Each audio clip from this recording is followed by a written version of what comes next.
Welcome to the Determined Truth Podcast. Want the truth? You can't handle the truth. Where we aim to explore questions of truth, the scriptures, and what it means for the church today. Here are your hosts, Rob Dalrymple and Vinny Angelo. All right, we want to welcome everyone back as we're continuing to study the early chapters of Genesis. We're going to move a little quicker now as we pick up speed. Tonight, we're going to be doing Genesis chapters 5 and 6, or the beginning of chapter 6, because we know that we're going to get stuck in the beginning of the chapter.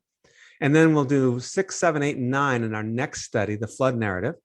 And then we'll do the Tower of Babel and the genealogy of chapters 10 and 11 after that. And then we'll take a break for a few weeks. So that's our plan.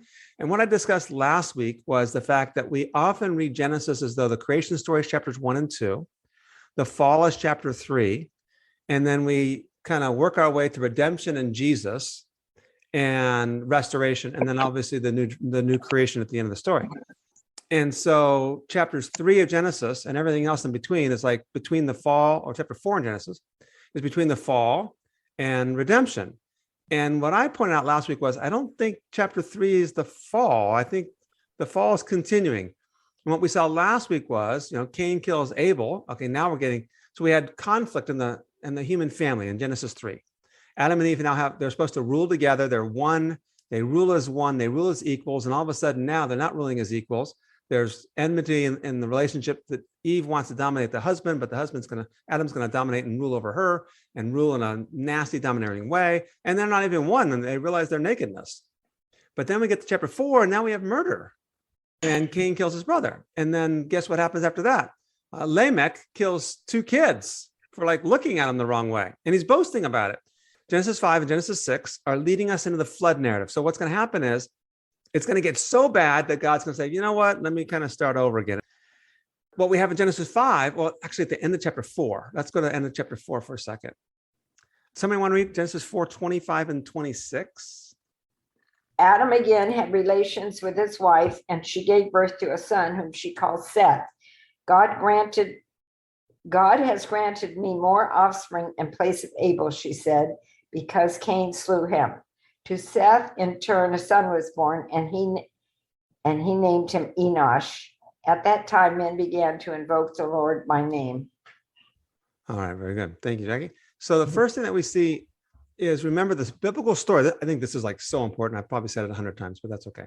The biblical story is a story of a conflict of kingdoms, the kingdom of God and the kingdoms of the world. And that story is reflected in Genesis 3. I think the key verse to start us all off is in Genesis 3:16. And it says, actually in Genesis 3:15, talking to the serpent, I'm going to put enmity between you and the woman, between your seed and her seed. He shall bruise you on the head, and you shall bruise him on the heel. And this is the biblical story. From here on out, the story is going to be this conflict between the serpent, or the seed of the serpent, and the seed of the woman. And obviously, ultimately, Christ is the seed of the woman. And there's the seed of the serpent is obviously manifesting himself in many ways, but he's opposing the work of Christ. This is the storyline of the biblical text. So as you're going to the book of Genesis, pretending that you're a novice, pretending that you don't know the rest of the story, you don't know about Abraham yet, you don't know about Moses, you don't know about Jesus, you don't know David or any of these other people. What we're doing is we're trying to figure out, well, who's going to be the seed of the woman? Well, it's not Cain and Abel. Okay, great. So, guess what? She has another child. Oh, and it's Seth, whose name, and the word Seth means name. So, okay, cool. She named her son name. She named him Seth, for God has given me another offspring. And the word, this is New American Standard, verse 25, Genesis 4, verse 25. The word offspring is seed. There you go. It's Seth. I mean, if you're reading the text right now, you think Seth is going to be the answer, because he specifically is the seed. He's said to be the seed of the woman. So does that make sense how we're reading the storyline? So now we go to chapter 5. And what happens in chapter 5? Well, chapter 5, we now are going to have 10 generations. Now remember, Cain's generations in chapter 4 was 7 generations, and it got really bad. Now we're going to have 10 generations. Let's read verses 1 through 3. Genesis 5, verses 1 through 3, if somebody wants to read. This is the written account of Adam's family line. When God created mankind, he made them in the likeness of God. He created them, male and female, and blessed them. And he named them mankind when they were created. When Adam had lived 130 years, he had a son in his own likeness, in his own image, and he named him Seth. Very good. What stands out, especially those of you that have been with us for a while, and even if you haven't been with us, you might recognize some things there. What stands out in those three verses? What do you see there? Well, similar to when God created man and woman, Adam and Eve, he created them in his own likeness. There you go. Seems to be repeating that theme here, that God is continuing that theme in mankind. Yeah. I mean, look at verse 2. He created them male and female. He blessed them and named them man in the day they were created. I mean, that's Genesis 1 and 2 again. Obviously, you have when in the day that God created man, he made him in the likeness of man. And now notice Seth. What does it say about Seth? He's in the likeness of Adam. Yeah, he's in the likeness of Adam. So we have likeness and image being repeated in these verses, in verses 1 and verses 3. So he had a son according to his image, but Adam was made in the image of God. So that makes Seth being made in the image of God. Oh, this is our answer.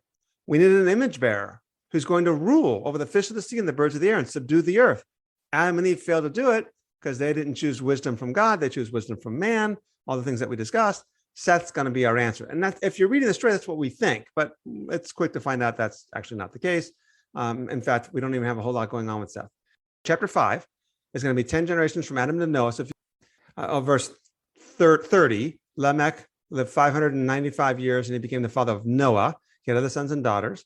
And all the days of Lamech were 700. And then Noah was 500 years old. He became the father of Shem, Ham, and Japheth. So the first thing to note is Noah's name means rest.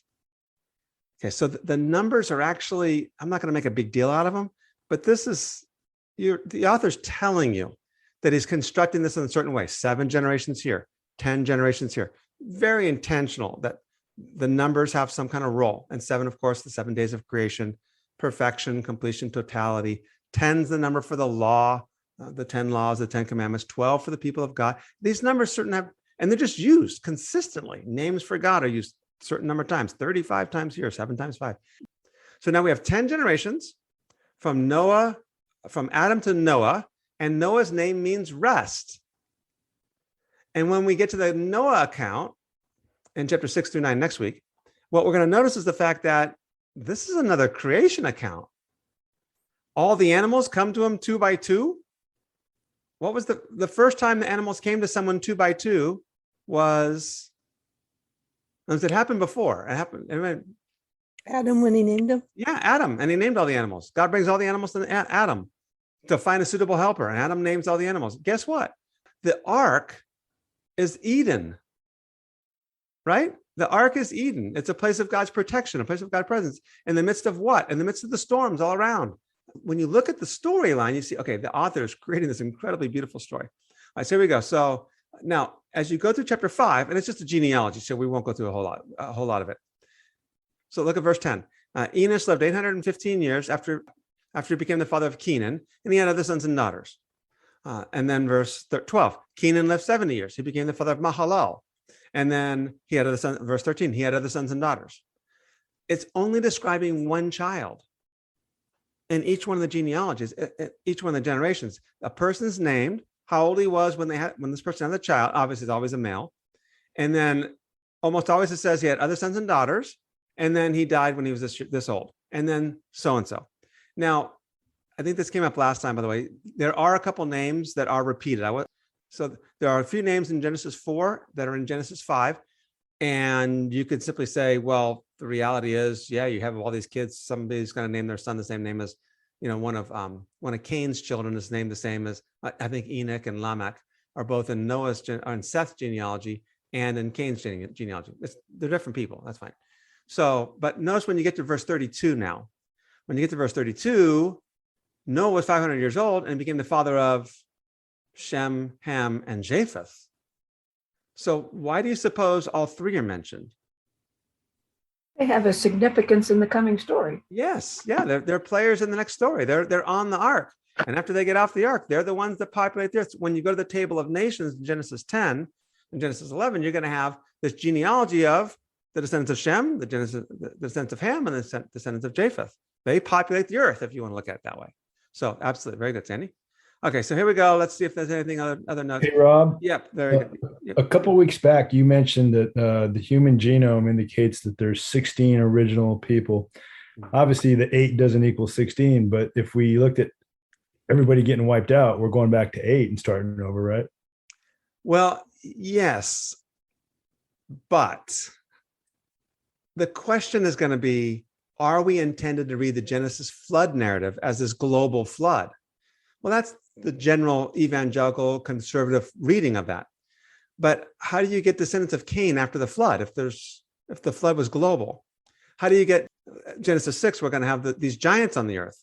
Well, the giants were all wiped out in the flood, but there's giants in the book of Numbers. There's clearly people from before the flood and living after the flood, and they weren't on the ark.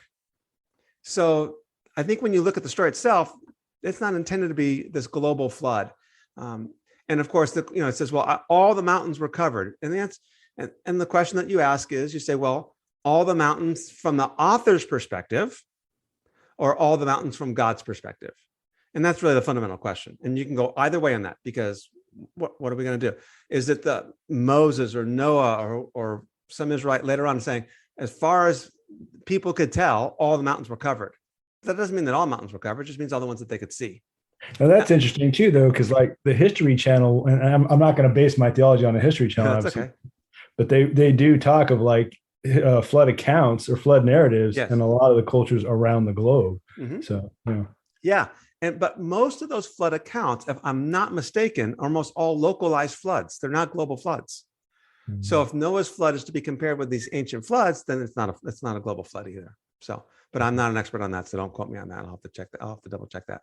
So I think that's the thing that you're going to see people before the flood and their descendants show up after the flood. There's no other way to describe it. It's the flood's not a global flood. So very good. Okay. So now what about the long lifespans? Because that's always this question that gets raised. All right. So here's the deal. Young earth creationists, and I'll just say there's young earth creationists, and then there's kind of everybody else on this one. Young earth creationists believe that Adam and Eve are little people that lived 10 to 15, maybe no more than 50,000 years ago. And if you draw the flood back, it happened, 4,000, whatever it was, 20 something BC, 2000 something BC. And everything's be taken this little state. And you go, okay, well, how do people live long lives? And their answer is that the conditions of the earth before the flood were such that it was more conducive to longer lives. And that after the flood, they begin to live significantly shorter lifespans. That's their explanation. The conditions of the world after the flood changed not just the geography, but the climate and sun and exposure and everything else. That's kind of their answer. Everyone else just simply looks at it and goes, this is not meant to be taken literally, so why are we even asking the question? And we actually now have, and I put this in the script up above in the top of your notes, these ancient Sumerian texts and a number of ancient texts where these people live really long lives. In fact, I think one king reigned like 43,369 years. So if you think the 900 years of Noah, of Adam and these guys are long, or Methuselah's 969 years is a long time, it's nothing. These kings are reigning 20,000 years and 30,000 years and 40,000 years. And there's no way anyone's taking that seriously or legitimate. It's like, that was that. And obviously, if you're a young earth creationist, you don't believe that because you don't believe the earth's been around that long. Because I think I put in the notes, you have 8 kings who ruled in 5 cities for a total of 241,200 years. One king reigned for over 443,000 years. So another 39 kings ruled for 26,997 years. So that's simply the way they describe things and the way they discuss things. It's hyperbole if it's in that sense there, that I'm such a great king. Look how many people I ruled. Look how domineering I was. Look how many nations I conquered, and look how long I lived. That's just apparently the way they did it. So, okay, now the next question then is, let's get to chapter 6. All right, chapter 6, and let's see, verses 1 through 4. Now it came about when mankind began to multiply on the face of the land, and daughters were born to them, that the sons of God saw that the daughters of mankind were beautiful, and they took wives for themselves, whomever they chose. Then the Lord said, My spirit will not remain with man forever, because he is flesh. Nevertheless, his days shall be 120 years. The Nephilim were on the earth in those days, and also afterward, when the sons of God came in to the daughters of mankind, and they bore children to them. Those were the mighty men who were of old, men of renown. Pretty straightforward. I think we can move on to the next section if you want, right?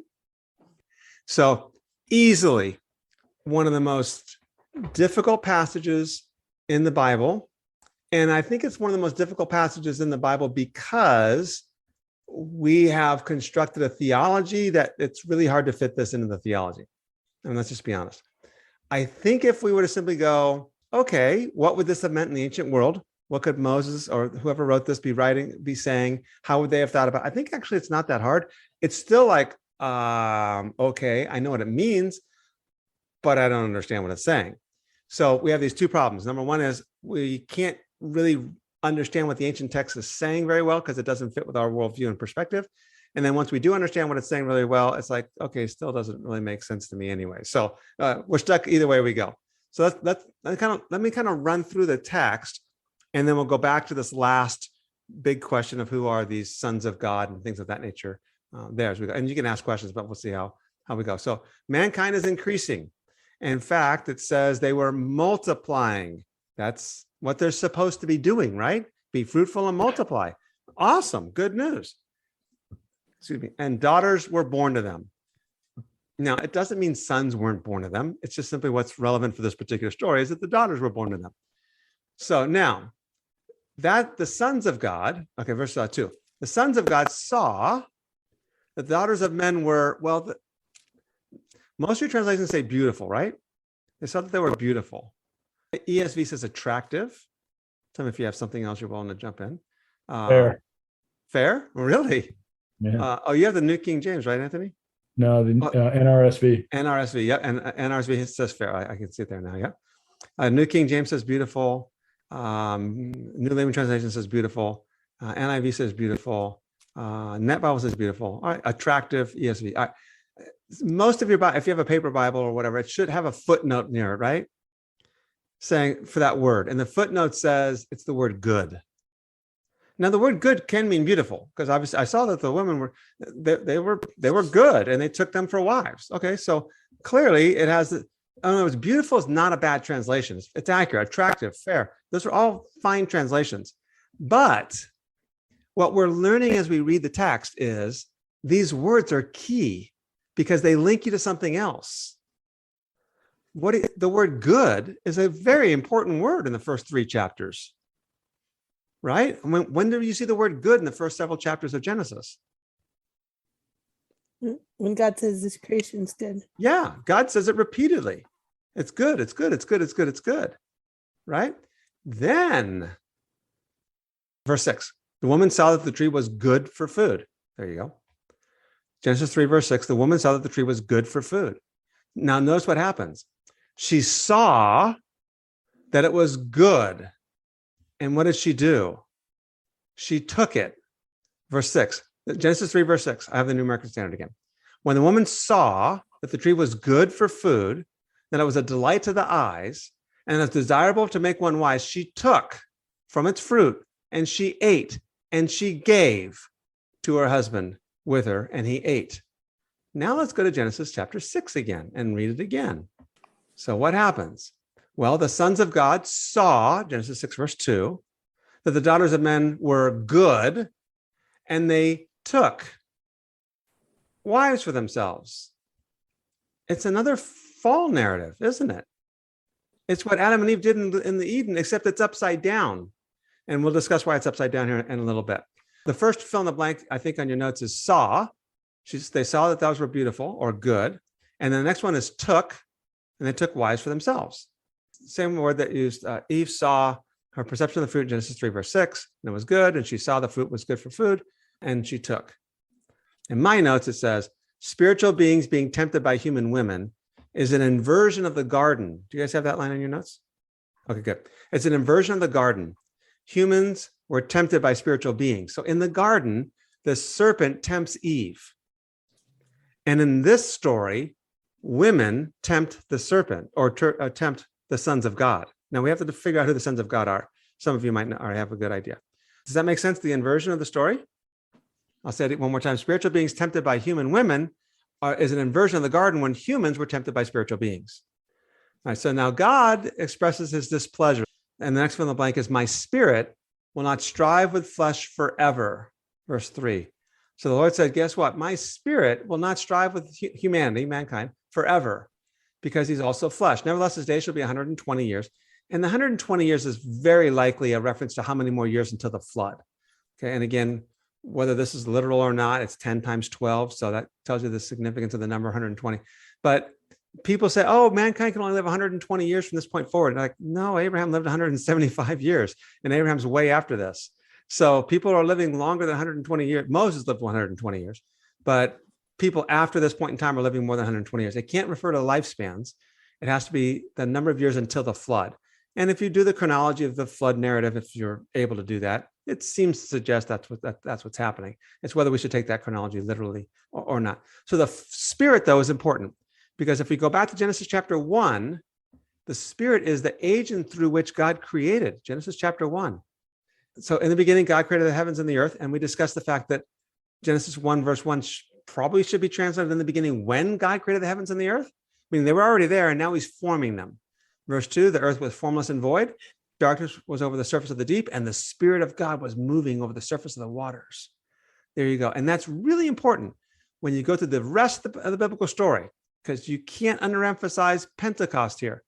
The Spirit of God is the agent through which God does his creating. And so now God's like, I'm going to take my spirit away. If you take the spirit away, guess what happens? It's death. And you could obviously go to Genesis 2. Adam was a corpse, and God gave him his spirit, and Adam became a living being. So the spirit is very significant. So my spirit will not strive with mankind or with his flesh forever. Any questions as we go? Now, verse 4, you're like, what does this have to do with anything? Because it seems to be really weird. So Genesis 6, verse 4, and it says, the Nephilim were on the earth in those days, and also afterward. And again, by the way, the Nephilim, I think it's Numbers 13:33, if I put that in your notes or not. Numbers 13:33. The word Nephilim only occurs twice in the Bible. Once here in Genesis 6, in the Hebrew Bible. And secondly, in Numbers 13:33. The spies go check out the land. Remember, hey, go check out the land. We're going to conquer this land. 10 spies come back and go, we can't conquer the land. Why? Because there's giants in the land. And the word for giants is Nephilim. But the Nephilim were in Genesis chapter 6. Again, they weren't all wiped out in the flood, is the only way you can reconcile that. All right, but the question is like, well, who are they? Well, then we're told, well, they're mighty men. And that phrase is going to come up. End of verse 4. They were mighty men who were of old, men of renown. So just kind of chalk that in the back of your mind. We'll pay attention to that when we get to chapters 10 and 11. But of course, yeah, go ahead, Anthony. Real quick, NRSV says warriors of renown. Yeah, go Warriors. Not those kind of warriors. These are bad warriors. So, right. And of course, the most famous of these mighty men is the man named Nimrod, this mighty warrior. So, and he's the builder of Nineveh, which that's.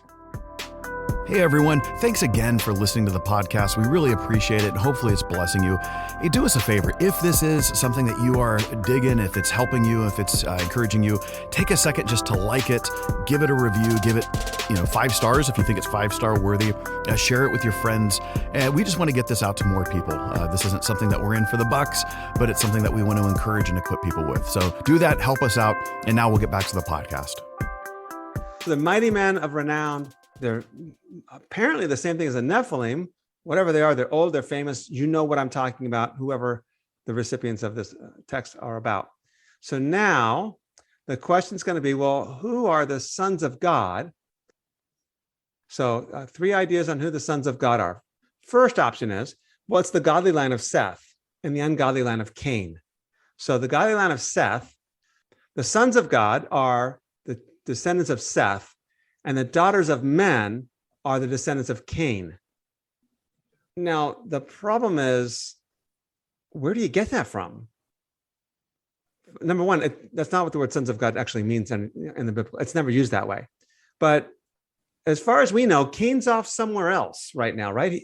Remember, him and his family were separated from everybody else because they were going to be slaughtered and everything else. So Cain went somewhere else and built a city. It's just that's an awkward idea.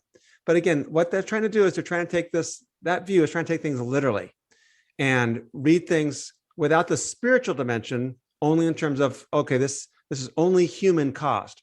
The problem with saying it's only human caused, these aren't spiritual beings, is the fact that, well, we know that there were spiritual beings in Genesis 3. And we know that Genesis 3 and Genesis 6 are kind of inverting one another. So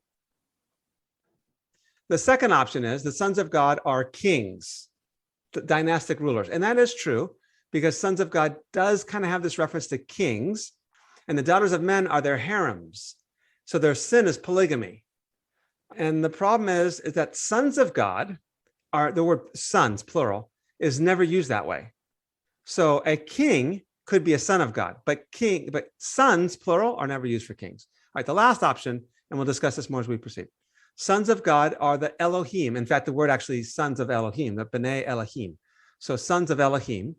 And the word Elohim is ordinarily used either of angels or of that divine council that we talked about if you were with us in Genesis chapter 1.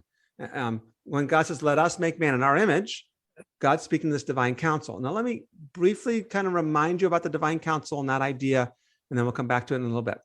The idea is this: God makes Adam and Eve, let's talk about humanity for a second, to rule in his place. In other words, God's like, you know what? I can rule. I'm totally good at this, and it'll be fine. But I'm going to create humanity. I'm going to rule through them. And he creates people to give them power, to give them authority, to give them privilege, and the opportunity to exercise authority. In other words, God has no problem delegating, which is a sign of someone who's really kind of good in their own skin. You know how that CEO that doesn't want any one of his vice presidents to get any authority around him because they might take his position on the board someday? God's not that way. He's the CEO that's like, I'm totally good. You know, if you get a lot of power, that's good for you because I'm not threatened by you in any bit whatsoever. Think of it that way. God's good in his own skin and he has no problem delegating authority. Well, he does that not only with humanity, he also does that with what we might call spiritual beings. And I'm just going to try to not use the word angels because it just gets you confused. Right. So he does that with spiritual beings. He creates this spiritual beings, this divine council, and he's going to rule through them also. And it seems like Adam and Eve were eventually going to join the divine council someday. So when the serpent says, you'll be like God, or like the sons of God, he was not wrong. It's just that, God's like, well, you're not going to become one of the sons of God that way. Sorry, can't have it. And if we go through the rest of the biblical text, you can see that humanity was actually supposed to be elevated to the role of the divine council to rule alongside these spiritual beings. You have human beings and spiritual beings ruling alongside one another. Now, some of you guys are like, this is not making any sense because you've never been taught this way, right? This is just stuff that churches and pastors and Sunday school teachers, we just avoid because it gets all kinds of problems with people and they don't know how to process it. So speak with me here now if you have any questions, if this is not making sense, but that's kind of the idea. The sons of God, the B'nai Elohim, are members of the divine council. It could be angels, and the divine council could be angelic beings. That's right. Who rule alongside God. They, however, came down and had sexual relations with women and gave birth. Maybe that's what the Nephilim are. And God's like, okay, this is not what I planned. So God says, okay, my spirit's not going to contend with humanity any longer. No, it's to go back one more thought here, and if anyone wants to interject a question, please do so. But if the fall narrative is Genesis 3, 4, 5, it's continuing on. Guess what's going on? It's getting worse and worse and worse. So that we're going to find out in a few verses, every thought of their heart was only evil continuously. That's verse 5, Genesis chapter 6, verse 5. It's like, okay, this is really getting bad now. So let's do something about it. So that's the general thing. And I'll talk a little bit more about that as we proceed. That the sons of God are members of the divine council that rebelled against God, came down, had sexual relations with women, and had offspring. And those offspring are the Nephilim. Okay, Anthony, yeah, please. Yeah, please don't take us the wrong way. It may That's have been an errant teaching, but I had a teaching once that we have these gross misperceptions of what heaven will be, and we base that upon our life here on earth. But the instructor went on to say that, and he knew this was going to stir the pot, but that there is no sexual identity in heaven. There's no need for sexual organs because we're in eternity, or we're in the age to come. We're not in eternity because we can't go past, but we're in the age to come. So if there's no sexual organs in heaven, although I may still be a male and I may be a female, we don't have the need for sex, so there's no organs. Where would the divine council have need for organs? Okay. Number one, I'd say, where did you get the idea that there's no organs in the New Jerusalem? Well, there's no need for children. There's no need for children. So why would you need them? It doesn't, just because you don't need them doesn't mean that you don't have them. Yeah. Right. Does it make sense? So when Jesus rose from the dead, did his sexual organs come with him or not? And if Jesus' resurrection body is the first fruit from among the dead, no, we don't know the answer, right? Because you can't argue either way, right. Because we're assuming he was clothed. He simply said, look at the nail marks on my hands and my side. So we don't know. Okay. What we know is this. There's no reproduction in the New Jerusalem because there's no need to fill the earth. The purpose of having sex is to fill the earth, be fruitful, multiply, and fill the earth. That's happened. So the earth is full. But that doesn't mean that there's no sexual organs. So I'm not sure I buy that premise necessarily. Okay. Now, some people go to the Gospel of Luke and says, well, it says angels don't marry. Okay, that's fine. But it doesn't say they can't have sex. It just says they don't marry. You can't prove yourself either way now, right? We're kind of left there. But I would simply say that reasoning, because you can't prove it, you can't use that to say this isn't sex, this isn't angels, to say because they don't have the reality is, can an angel incarnate? And if they can incarnate, they take on flesh. If they can, then they can take on a male flesh with male genitals and have sex with a woman. That's we don't know that, but that seems to be what the text is saying. And to simply say, well, they don't have genitals, well, maybe they don't, but that doesn't mean that they can't incarnate and take it on. And B, well, you just can't prove that. The next thing to say would be this. We actually have a story of a woman having a child from a spiritual being. It's in the Gospel of Matthew and Luke. I mean, the virgin birth of Jesus. So yes, this story in Genesis 6 is actually really wild. It's wacky, but the virgin birth is just as wacky if you think about it that way, because she was conceived by the Holy Spirit. The reality is the virgin birth of Jesus is also it's really out there. And so I think we're kind of left with that. Now, here's the deal. This story is really weird. And the first question is this, when we're addressing it, and mind you, it's very complicated, and I'll kind of give you what I think of it, and we can kind of go on there. And if you agree, that's fine. It doesn't matter. The key first question is going to be, what's the purpose of this? Why is it in there? Why is it in the text? And it seems to be in the text to explain why God says, I'm going to flood the world. What we're doing is we're building up a narrative to say it's getting worse and worse and worse and worse and worse. And here you go. So, all right, and all the different views of who the sons of God are can kind of justify that.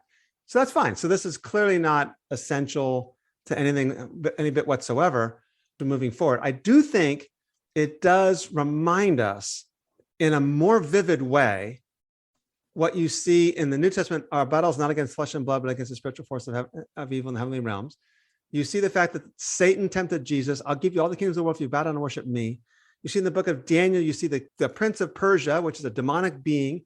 And as you see the fact that the book of Revelation, you've got the dragon who empowers the beast. The dragon's Satan, or the Satan. The dragon's one of the divine council members, and he empowers the beast. And what's the beast? It's the kings of the world. What you see in the biblical text, not just in Genesis, so let's just throw this passage out, we don't need it, is the fact that the kings of the world ultimately, and kingdoms of the world are ultimately at war against the people of God. And you're going to see that in Deuteronomy 32, if we can get time to get there when we get to Genesis chapters 10 and 11, that God's like, okay, I'm going to give the kings of the world over to the other entities, the sons of God, and I'm going to take Israel as my chosen people, and then eventually my kingdom will overtake the other kingdoms. But Deuteronomy 32 says that the kingdoms of the world are given over to the sons of God, the Elohim. And I think that's what you're seeing here then, is this is this cosmic battle, that's this cosmic warfare. And I think that reminds us as Christians as Vladimir Putin's not my enemy. He's a made in God's image and someone that I need to proclaim the gospel to and live the gospel out in love, etc. That doesn't mean he can't be influenced by the enemy, however, but it just means all nations are trying to do power, trying to impose their will, often at the expense of the poor and the marginalized. This is the biblical story that we have. And I think this fits into that. But if we want to throw this out because it's really hard to grapple with, that's fine. Let's move on. Question, Rob, even though I think you addressed it here, if I stop and think about it, but the question I was going to ask a few minutes ago was, do we know why the divine council or members of the divine council rebelled against God, or why they were rebelling and did this? Right. We have no answer to that, right? And another question that arises is, are we reading these stories in chronological order? Meaning the rebellion of the divine. So if you have the serpent in Genesis 3 as a member of the divine council who's clearly rebelled, and then is this story here in Genesis 6 now the rest of the divine council, or most of them, some of them rebelling? Is this their rebelling story? It's hard to answer that, right? Because again, the stories focus more upon the humanity side of the story and God's desire to create humanity in his image and for them to rule, than it is to discuss the divine council and when they came about, how long have they been around, when do they fall, we're not told that part of the story. And remember, the reason for that is simply this. Genesis is not giving us this cosmological treatise. And what we mean by that is a treatise telling you about the history of the universe. That's not what it's giving us. It's giving us a history of Israel. God's choosing of Israel and their call to be faithful what Adam and Eve were supposed to do. So Israel's role is to do what Adam and Eve did. So the Adam and Eve story is really important here. And why and when did God call Israel to do what God calls Israel to do? And this is the Abraham story. We're leading up to Abraham. And the story of Genesis is written to his descendants to explain their story. And as a result, then the sons of God enter into the story and they're relevant characters, but we don't get the backstory on them. It's kind of like if you're watching all the Star Wars things that are coming up on Disney, we're getting all these backstories and there's like 6 movies and now there's like 45 backstories. I think it's fun. It's really cool. So we don't get that. We only get maybe George Lucas could make some for us and then fill in the backstories of the biblical text. Any questions on that? I hope that's making sense to you. Well, let me be honest. It's not going to make sense to you. If this is the first time you've heard this or the second or third time, you're still like, okay, whatever. And the reality is, let's move on, and then we'll come back to it because we're going to look at the sons of God in the scriptures if we have time. So let's go to chapter 6. I put in the notes, it's chapter 6:5 through 9:29, but we're only going to do the first 4 verses of that. The flood story now starts in 6:5 through 9:29. Somebody want to read Genesis 6:5 through 8? I can read it. Thank you. The Lord saw that humanity had become thoroughly evil on the earth, and that every idea their minds thought of was always completely evil. The Lord regretted making human beings on the earth, and he was heartbroken. So the Lord said, I will wipe off the land the human race that I've created, from human beings to livestock to the crawling things to the birds in the skies, because I regret I ever made them. But as for Noah, the Lord approved of him. Okay. So first fill in the blank is God saw. And there you go. Another linked term to get the sons of God saw and they took.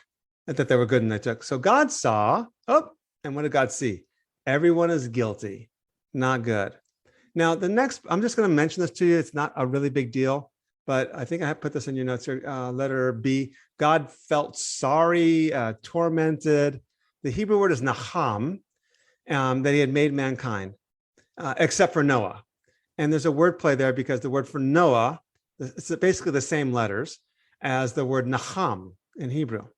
They don't mean the same thing, but nonetheless, the problem is what do we do with this word sorry, tormented, regret, things of that nature?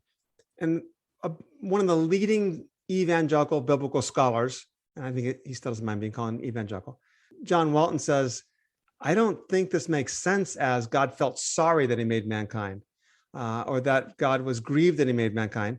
And his point actually is this: if you're sorry for doing something, you won't do it again. So if God was sorry that he made mankind, he'd just wipe them out and say, okay, I'm done. But he doesn't wipe them out. He saves Noah and Noah's family and doesn't start over completely. It's a new beginning. It's a new creation nonetheless, but that's kind of the idea. So Walton goes on to discuss the fact, I think I put this in your notes, that it has to do more with accounting. And the fact is, I've audited their accounts. This is point number 3. I've audited their accounts since I've made them, and the balance ledgers don't come out very good. And I need to start over. I need to balance the books again. It's an economic term. I need to balance the books. And note, by the way, that God balanced the books with grace and mercy, not with punishment. It's a very common thing in the biblical text that the very first time someone kills someone, God has mercy. When Cain kills Abel, God's like, you know what? You need to pay. An eye for an eye, a tooth for a tooth. I mean, I haven't written this yet, but I'm going to tell Moses an eye for an eye, a tooth for a tooth. And you got to, he doesn't do that.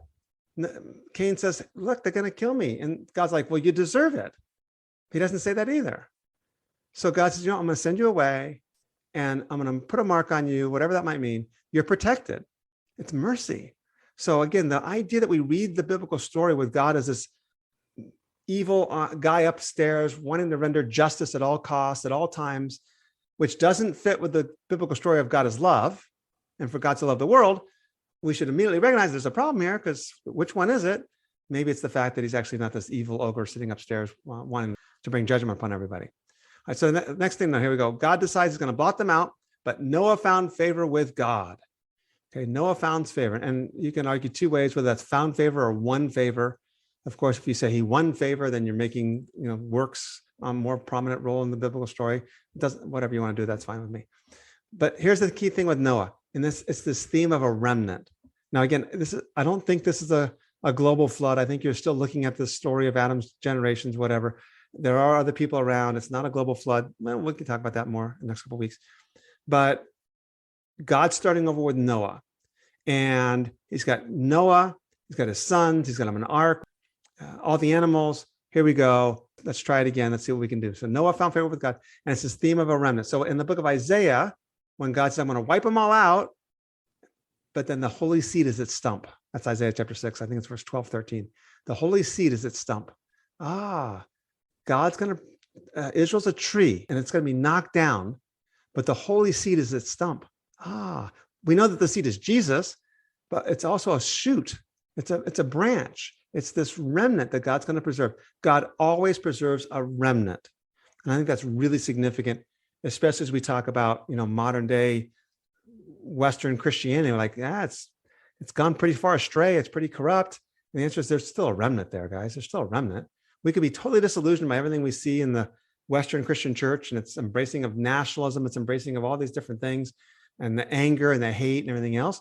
And like, there's a remnant there. And let's just keep looking at that remnant and keep our eyes on that and even make ourselves into that remnant. All right, any questions? We've got a few more minutes here.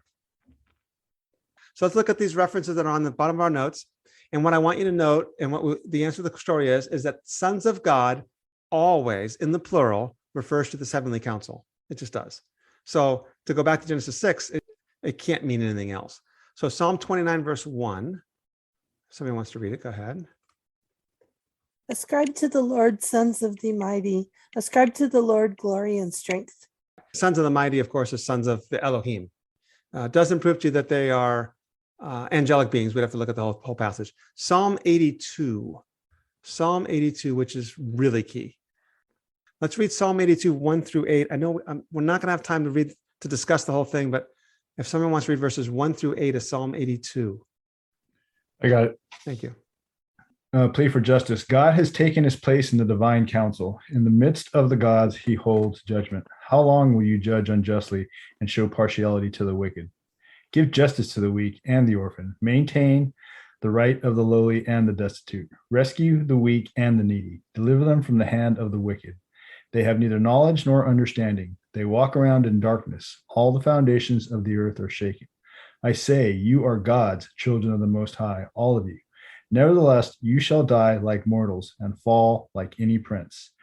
Rise up, O God, judge the earth, for all the nations belong to you. Now notice verse 8, all the nations belong to you. Kind of file that next, I think it's in 2 weeks, we'll look at Deuteronomy 32 and say, Actually, in Deuteronomy 32, God gave the nations to the sons of God. And now he's like, oh, take them back. Now, here's the problem if you didn't follow that well, and that is your translation. Anthony's did a great job. God takes his stance in the divine council, I think his translation read in verse 1, whereas the New American Standard says in his own congregation. New American Standard says he judges in the midst of rulers, and that's actually in the midst of the Elohim. So no doubt, verse 1 is talking about the Elohim and the divine council. And look what it says. I said you are God, or you are Elohim. And again, we get thrown back here because we're like, well, there's only one God. Okay, the word Elohim is a generic word for the gods, and yet God himself, Yahweh, can also be called Elohim, but he's an Elohim of a unique one. He's the only one of his kind. So the other Elohim might exist, but there's only one Yahweh. I am the Lord, and there is no other. He's unique, and you could say he's eternal, he's holy, that's fine. All those things there. But the text is talking here in Psalm 82 about the sons of Elohim as on the divine council. You guys are supposed to be ruling over the nations, and you're not doing a very good job because you're not defending the fatherless or the weak or the afflicted, the destitute. Verse 6, I said you are gods. You're all sons of the Elohim, or sons of the Most High there, El Elyon.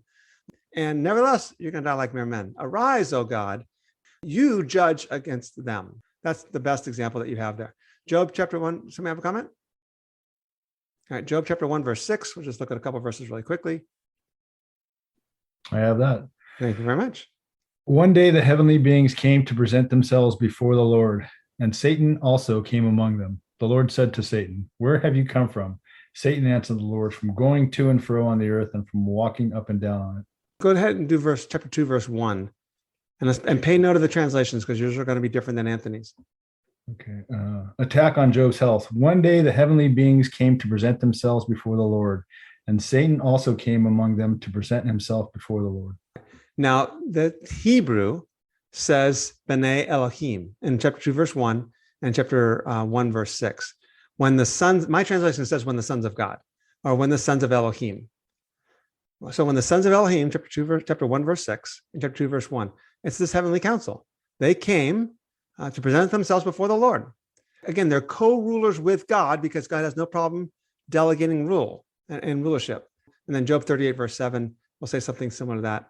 And what's the point? I'll just kind of reiterate this and we'll finish up unless you leave all confused. Yeah, it is verse 7. I just want to see if we want to read more though. So you want to read, John? You have it? Go back to verse 4 and give us some context. Okay. Verses 4 through 7. Thank you. Okay. This is the NIV. Okay. Where were you when I laid the earth's foundation? Tell me if you understand. Who marked off its dimensions? Surely you know. Who stretched a measuring line across it? On what were its footings set? Or who laid its cornerstone? While the morning stars sang together and all the, let me put the right emphasis on that. Mm-hmm. Or who laid its cornerstone while the morning stars sang together and all the angels shouted for joy? Okay, very interesting. And so note your translations they're all doing something to us. And that is the sons of God, sons of Elohim is a difficult concept. A lot of evangelicals don't like it. So it's not surprising that the NIV just kind of like left that out and just called them angels. And they probably are angels. That's fine. But look at the context. Verse 1, the Lord speaking to Job, chapter 38, verse 1. And he's like, okay, Job, you've gone too far and you're challenging me now. So gird yourself like a man. I'm going to ask you and you're going to answer me. So where were you, verse 4, when I laid the foundations of the earth? So the context is, Job, you weren't there when I created the heavens and the earth. When I set its measurements, do you know who laid the cornerstone? When the morning stars sang together and the sons of Elohim shouted for joy. So verse 7 should be the sons of Elohim. John said angels. That's fine. It's correct. But we're just getting away from the sons of Elohim thing because believing in that is problematic. But here's the point. The sons of Elohim were there when God created the world. Job, you weren't. But the sons of Elohim were. And so you see that it's this divine council. We don't know a whole lot more about it other than they were there. They're created. That's fine. God rules through them. He rules through Adam. That's true. And apparently in Genesis 6, they came down and had sex with women and created all kinds of weird, wacky beings. And I don't know what to do with that. No. Oh, by the way, here you go. Jude verse 6. Let's finish with that. This is the New Testament. Okay, so now what's happening is Genesis 6 is being interpreted by the Jewish people and by the Jewish world. What are they doing with it? Well, they're doing with what I just said. They had come to conclude, and First Enoch says it this way, that the sons of God are angelic beings, or the divine council that came down, had sex with women. So look at Jude verse 6.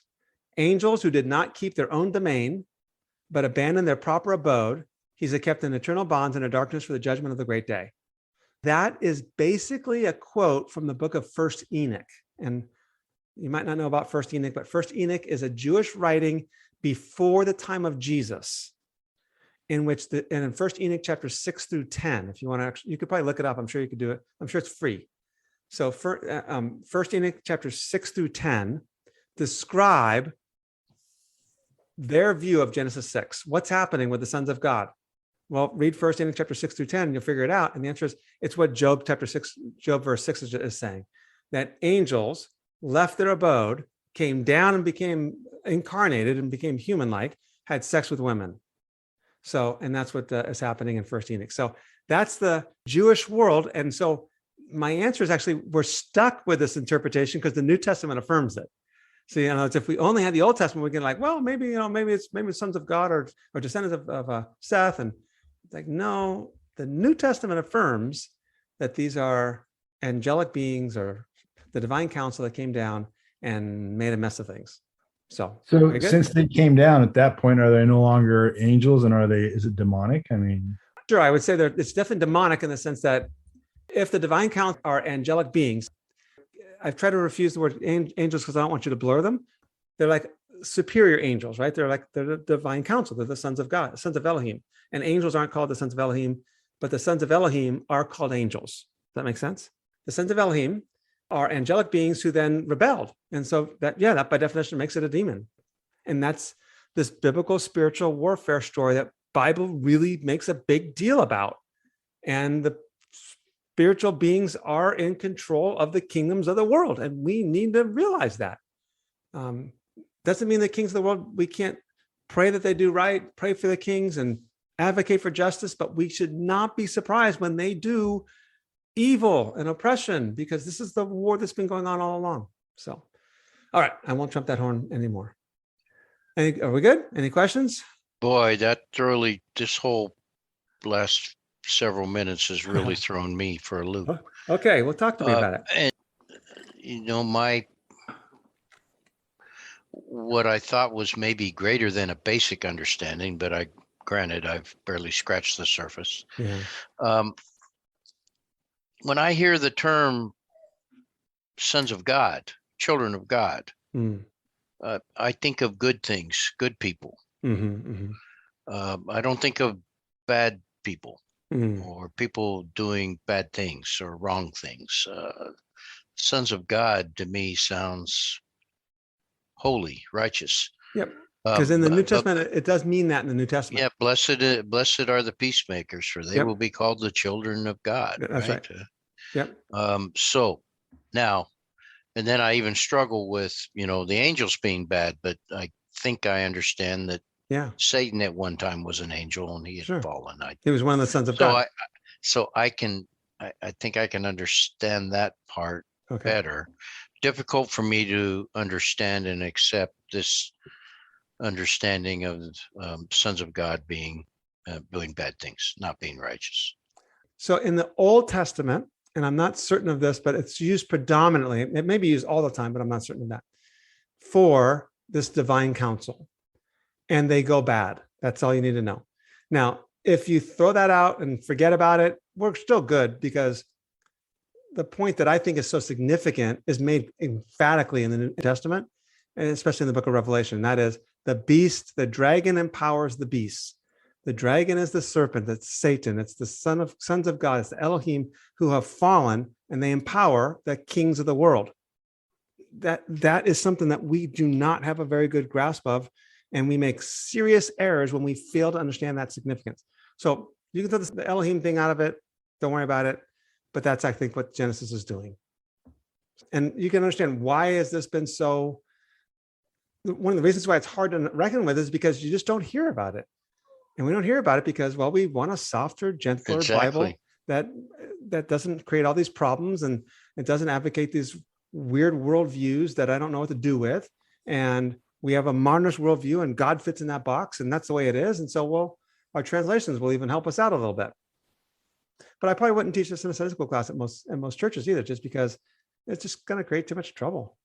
Thank you for listening to today's podcast. Please subscribe to and like our podcast. You can follow Rob's blog at determinedtruth.com or purchase his books on amazon.com. See you next time.